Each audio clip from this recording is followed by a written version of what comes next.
The butterfly forgets it was once a prisoner. It was an ordinary morning when Anna found her diary from 10 years ago. On the yellowed pages, a sentence written with a trembling pen made her freeze.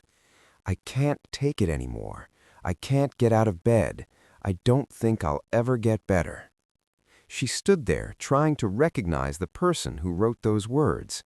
How was it possible that she, the same woman who today ran marathons and taught yoga to dozens of students, had been that caterpillar crawling in the darkness? The truth is that we have all been prisoners of some cocoon, that tight, dark place with no apparent way out. Have you ever stopped to think that the butterfly doesn't know it's going to fly? While it's trapped inside that silk envelope it wove itself, all it knows is the tightness, the confinement, the immobility.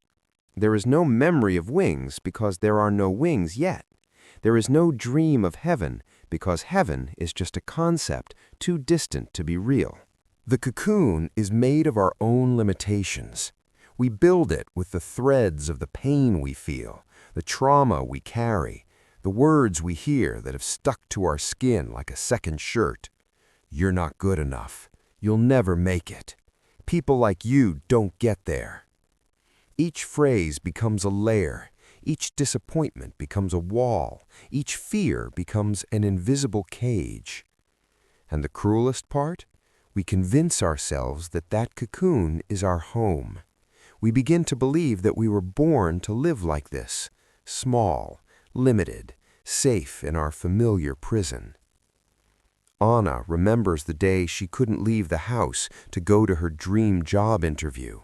She literally froze at the door. Her heart was racing, her hands were sweating cold, her legs no longer obeyed her brain's commands. Anxiety had become her cocoon. And instead of fighting, she began to settle. She canceled the interview. Then she canceled the meeting with friends. Then she stopped answering the phone. The world outside grew smaller and smaller until his entire life fit into a 12-square-meter room. But here's the secret no one tells us. Transformation hurts.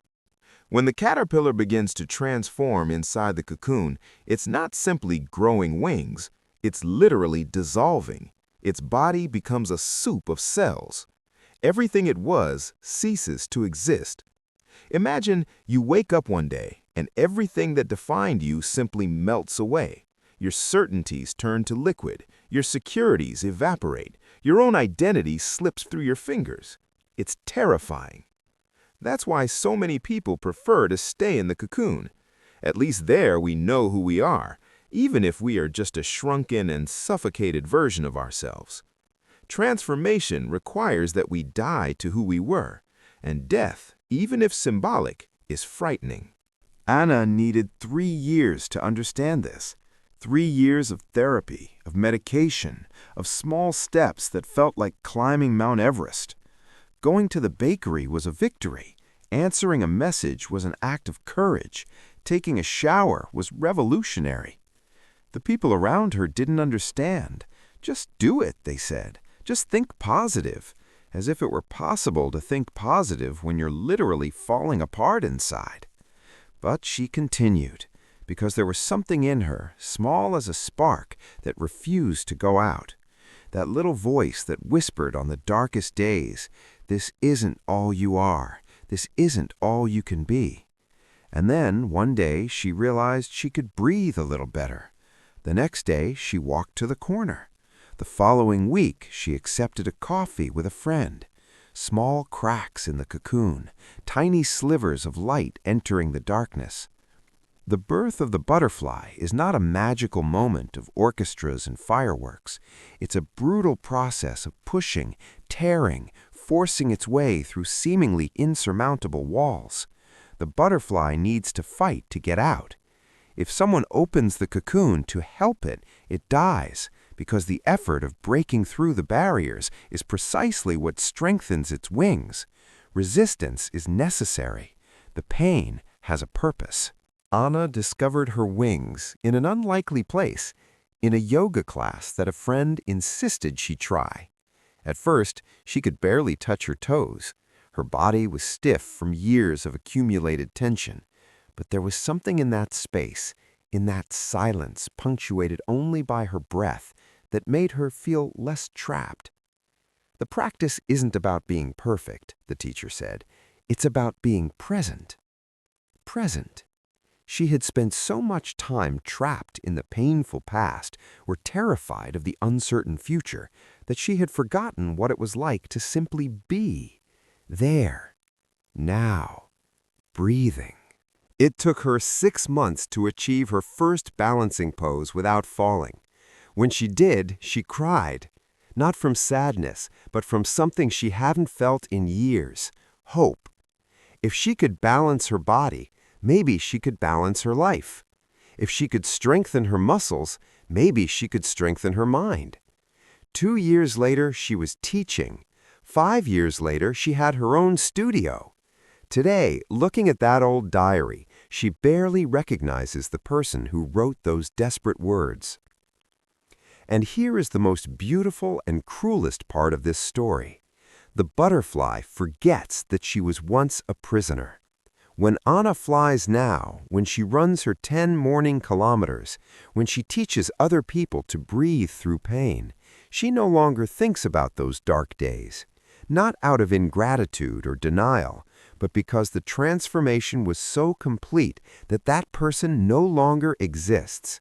She didn't overcome anxiety as one overcomes an obstacle and remain the same person on the other side. She dissolved and recomposed herself as someone new. This is beautiful because it means that real change is possible. You are not condemned to be forever who you were on your worst days. The cocoon is not your life sentence. But this is also dangerous, because when we forget that we were once prisoners, we can lose empathy for those who are still in the cocoon. We can look at someone struggling and think, just do it, just want it, just fly, as if it were simple, as if it didn't hurt. Anna makes a point of remembering. She keeps the diary in her desk drawer.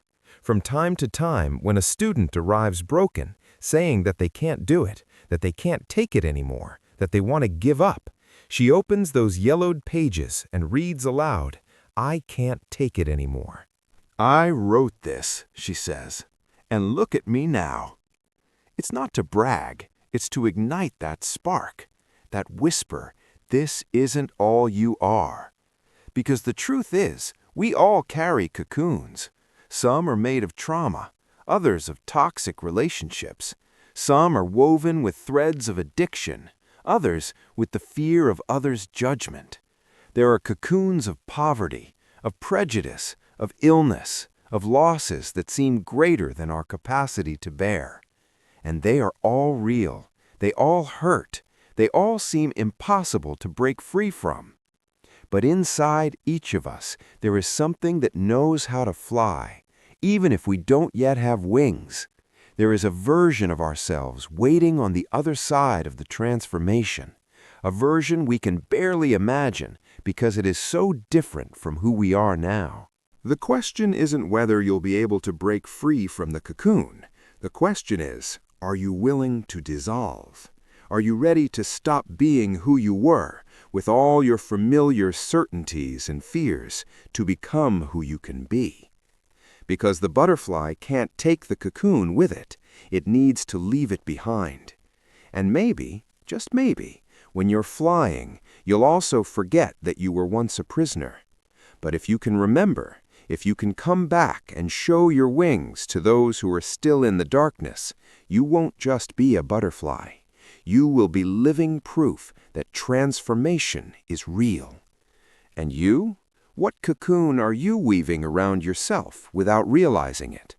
What would it take to start breaking through the first walls?